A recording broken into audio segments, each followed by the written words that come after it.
Yan. Marunong na pala si Papa Chin.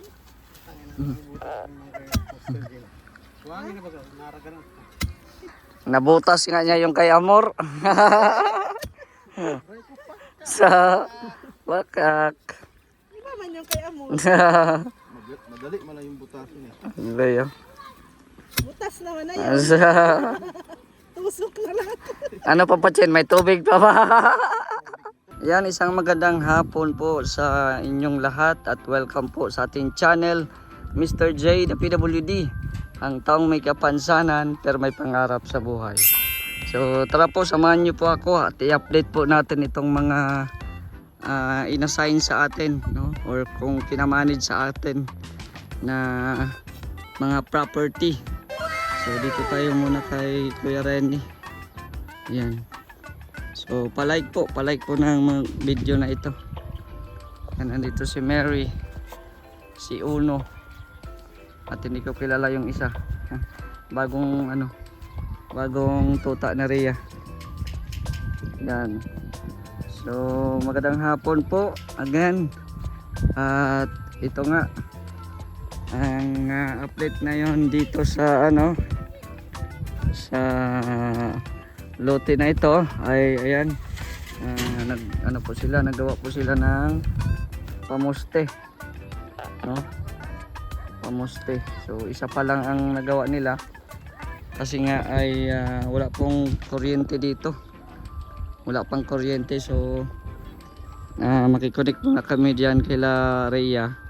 So nakabili na ako doon sa bahay ng wire saka yung saksakan. So, makisaksak na lang kami diyan, para madali yung pag ng bakal, kasi kanina yung yung manual lang ang pagputol ng bakal. At dito rin magpapalagay din po tayo dito ng puso, no? Kasi malayo po doon ang igiban. So magpapalagay po tayo dito ng puso. At yun, nakabili na din po tayo sa bahay ng puso. Mamaya ipapakita ko sa inyo yun. Nakabili po tayo ng puso doon. At ayan, bukas tubo na lang yung bibilhin ko para dito magtusok. Dito banda tayo magpatusok dito, para may tubig sila pag maghalo-halo, no? Halo-halo ng semento. Ayan, dahil yun nga, maglagay po ng mga poste dito sa gagawing bakod. So bukas habang ini-install nila yung puso, pwede naman silang hukay dito, no? Pwede naman silang hukayan yan. Tapos yung isa magagawa ng forma na bakal para pang poste. Yan, inanuhan na din po, no? Inanuhan na din na ito yung lalagyan ng poste. Yan. So ilang poste ito? Isa, dalawa, tatlo, apat, lima. Ayan po, hinukaya na po, no? Hinukaya na po nila yung lalagyan ng poste. Yan, pero siyempre maglagay din tayo ng bakal dyan. At lagyan natin ng hollow blocks para matibay. Yan, no? May balot. Kuya, may balot? Magkano ang balot? Pabili ako. May balot guys. Bili tayong balot guys. Tagal na ako hindi nakakain ng balot. Ilang days yan? Balot sa puti. Walang Pinoy. Meron ding Pinoy. Oh, ilan kayo dyan? Ilan kayo? Tatlo lang kayo?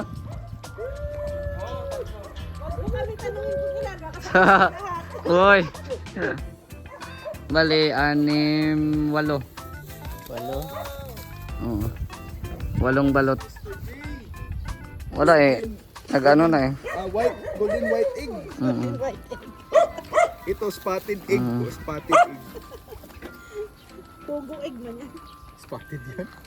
Gawin mo ng 10 kasi kasaldi yung dalawa pa. Oh, ang dami. Tag-dalawa lang tayo dyan. Grabe. Doon tayo. Ulan. Uy, magkuha ka ng lagayan pang sauce. Paldo si kuya. Paldo si kuya. 10 na yan? Oo. Ayan. Paldo si kuya. Paldo, balot. Yan. Tuwang-tuwa na naman si Rex nito. Ay, grabe. Ay, pampaano ba to? Ganun tuhod to. Ay, grabe. Siyempre. Gamot ito sa high blood. Ah. Oh. Oh. Sige, dagdagan mo. Kagan. Oh, tara na. Thank you, kuya. Sige kuya. Oo. Yan, ito tayo. Kain muna tayo ng balot. Hindi man na tayo magluto ng ulam ano. Oh, may take out naman. Take out natin sa kasal ni Franz. Ayan, so kain muna kami ng balot dito. Yung dalawa kang saldi. Ayan naman na lang yung kang saldi. Sara. Kaon ta. Balot ba? Balot sa puti. Balot sa puti. Lami kayo. Hilo kayang ano. Kalami kayo. Panagsalang man. Bira lang. Huwag Lami. lang araw-araw. Delikado.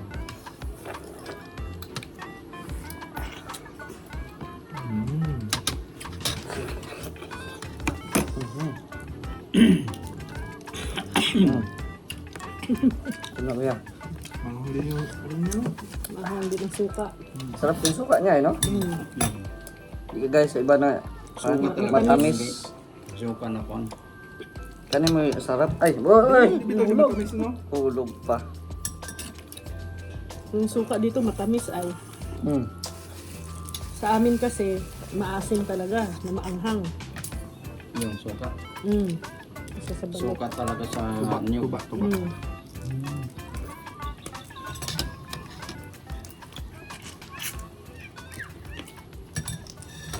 Lamian sa suka eh. Pero mahal lang.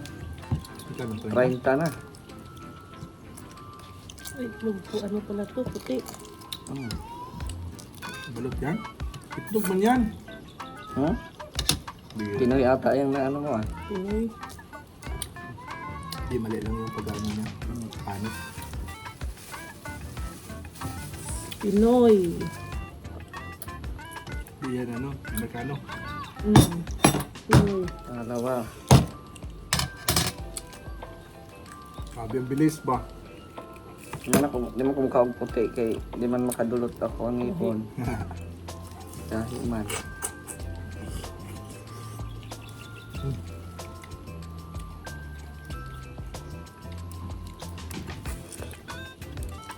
Ito eh, dili pa kayo gaya ang puti. Hmm. Dili kayo na po ang puti. Hmm.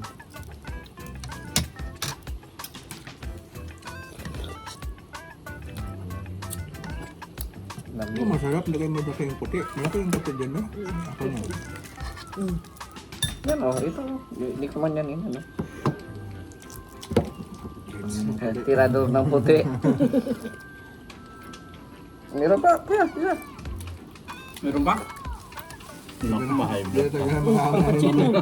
Oh. Ayun o. Balot kami. Balot.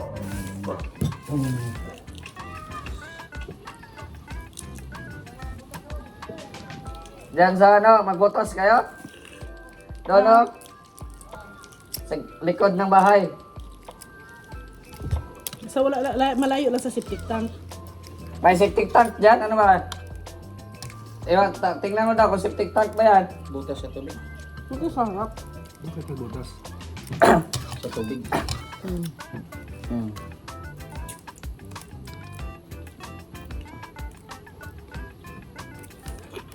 Diyan ang septic tank oh. Septic tank?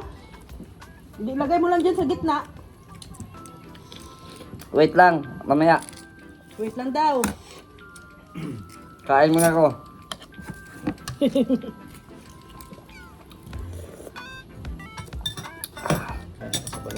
Sarap sa ano ah. Sabaw ah. Oh, suka. Masarap yung suka. Tigas naman po siya ito. Hmm? Tigas. Anong ka? Humok ka. Busog, busog ko ano.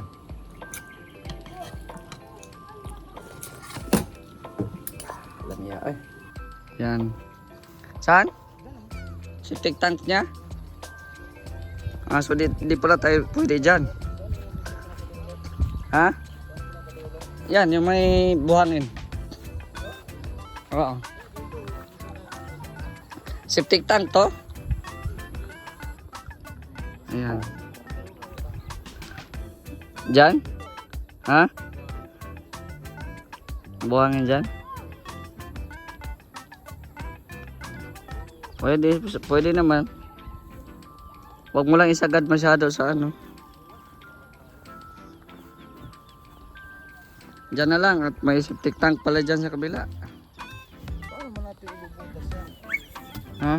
Huwag man tayong pagpaikot-ikot yan. Lulubog lang natin. Hindi ganun na?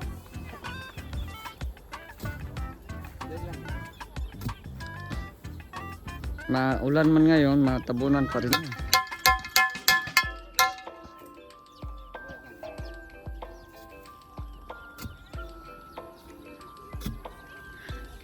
Dito na lang tayo lagay ng puso. May bago ka na naman kapitbahay, Rhea. Parang diyan ko sana sa likod eh.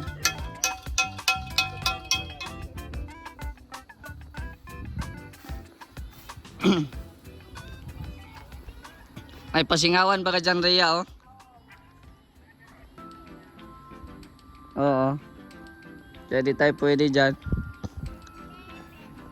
Di man din pwede dyan sa harap at gate man yan. Gate man yan dyan. Dalawang gate dito eh. So siguro doon ang isa siguro. Dito yung isa. Oo. Dito yung isa sa harap mo. Tapos dyan sa kabila na lang siguro. Wala tayong choice. Dito na lang talaga. Ha? Oh, kalsada yan, kalsada. Oo. Diyan na lang, pwede dyan. Yan.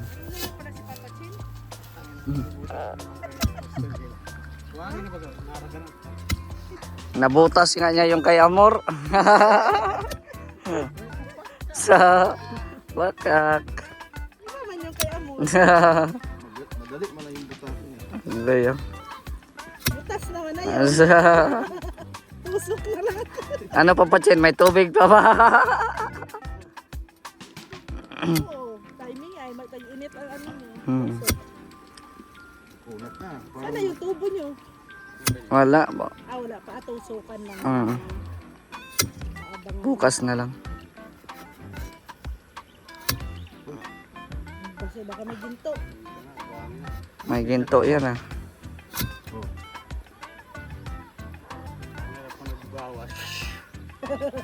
May fountain. Hindi kakaiba pag may fountain dyan.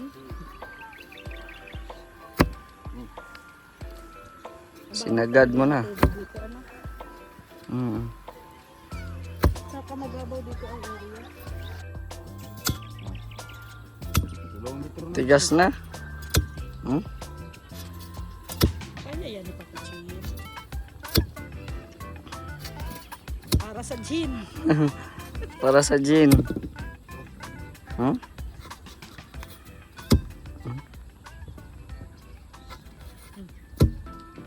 Parang may bato ah.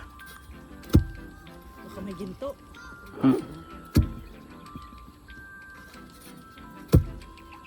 Baka natamaan mo yung baol.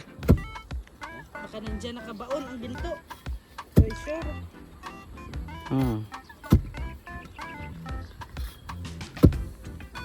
Sabi oh. Lalim na. Wala pa rin tubig.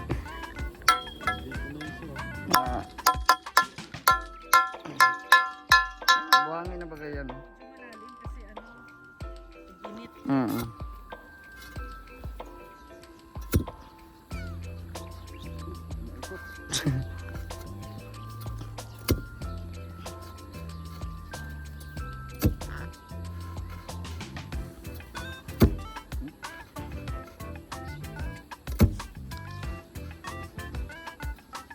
Mahirap makadait magkuha ng tubig. Kailangan giling-gilingin.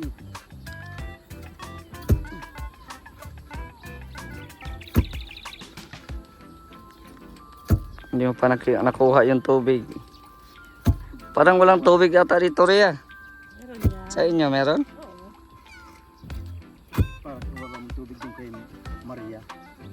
Hubas palagi.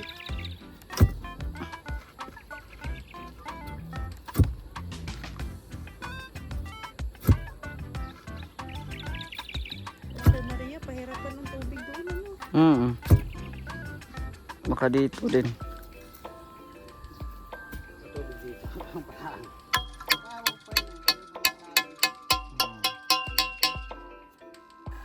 Hindi mo pa nakikita yung tubig. Hindi pa yan, ano, mababaw pa yan eh.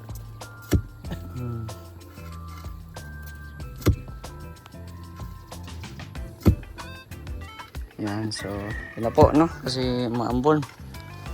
Lakas ng ambon. So ito po yung update po dito sa lote ni Kuya Rene. Yan, no? Narinig niyo yung patak ng ulan. So doon naman tayo sa kabila, guys. Sa kabilang lote na minamanage natin. Tara, samahan niyo ako. Ayan, dito tayo ulit sa ano,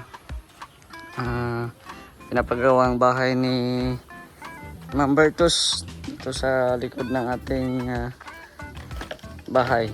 Ayan, tabunan na po yung bahay natin. Pasensya po sa mga ano ha, medyo makalat pa at ano, marami pong nagagawa po dito. So ayan po, no, dito sa labas. Ayan, nakaasintada po dito ng konti. So may changes po dito sa ngayon, no, may changes. So bali, instead na dalawang uning, iisa na lang. No, isang uning na lang kasi dito banda ay kusina naman to. Or lababo. Ayan.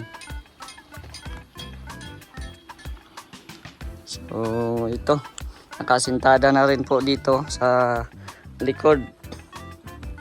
Yan. Ito yung asintada nila. At yan, dito sa harap, may changes din po dito sa harap. No? Pinalit natin yung ano, pintuan. Instead na dito yon, dati, ngayon dito naman siya. Yan, tapos yung dating ano dito, yung bintana, dito naman nilipat. Tapos dito, yung main door at saka yung awning. Maulan po ngayon, guys. And then nakalagay na din po sila ng ano, pangbiga diyan, no? So mag-asintada ulit bukas. Sintadahan 'yan para mapormahan at mabuhusan. Anong balita doon? Lumabas na ang lumabas na inyong pawis. Oh. May balot dyan, oh, tag-isa kayo. Nandyan sa ano, lababo. Yan. So ito po yung update po dito. At bukas ayan, i-continue din yung asintada dito. Yan, puro asintada muna. No, asintada at maabang sa mga biga. So pinatayo itong bahay na ito kasi nga po ito po ay magiging transient. Yan, transient siya. So pwede rin tahan sa mga gustong pumunta dito, no? At gustong pumasyal dito sa Vloggers Village. O meron silang ano, matutulugan. Especially sa December, ang dami sigurong mga OFW na pupunta rito. So ayan, dito po. O, kung ayaw nyo na makadisturbo ng vlogger, no, pwede kayo dito sa transient. O, transient po ito. Transient ni Mr. J. O, di ba? So at least may ano, may purpose yung pagkatayo nitong ano, bahay. No, may income, no? Kumbaga, yan yung income. Ito ay magiging transient. So, sa mga OFW, para hindi na kayo mag-hotel, dito na kayo sa Vloggers Village. Kasi marami ditong mga vloggers. No, gawin natin tong transient dito. Yan, so ito po yung plano ni Ate Virtus na gawin po siyang transient. Oo. Pupunta daw si Ma'am Virtus dito. Kaso di naman siya magtatagal. Kumbaga bisitahin lang niya. Kung matapos na ito, by August, no? Bago tayo mag-birthday. Sana ay matapos na ito. Kasi by next month siguro, July, tag-ulan na. Ngayon nga, nakatapusan ng June, umuulan-ulan na no? So sana matapos ito. Kaagad. At salamat din po sa ating mga masisipag na karpintero na sina Kuya Gerson, si Louie, si Saldi Boy Fishing Vlog, at saka yun si Papa Chin, ang ating chief cook. Oo. Yan, sana matapos agad. Yan, maliit lang naman to guys. No, maliit lang naman, hindi man siya kalakihan. Siguro sa video makikita nyo ay malaki. No? Pero lang po siya, maliit lang po ang bahay na ito ni Ma'am Virtus. So, abangan nyo po kung anong style itong transient ni Ma'am Virtus, no? Pero ang loob nito, no? Kung ano ang style nito, yan yung dapat nyong aabangan sa channel natin. So, shoutout po sa mga viewers po ngayon at maraming salamat po sa inyong walang sawang suporta kay Mr. J, sa Team Kalingap, kay Kuya Val at Ednan Kalingap Rab. At pakisuportahan po ang ating mga kasamahan sa Mindanao, Vendor TV Vlog, Jason Katambay, and Boy Burangot. At ang ating kasamahan po dito sa bahay po ngayon na si Saldi Boy Fishing Vlogs. Ayan, paki-subscribe din po ninyo ang kanyang channel. So hanggang dito muna ang ating update. Maraming salamat sa inyong panunood. It's me, Mr. J, the PWD, ang taong may kapansanan pero may pangarap sa buhay. God bless and thank you so much.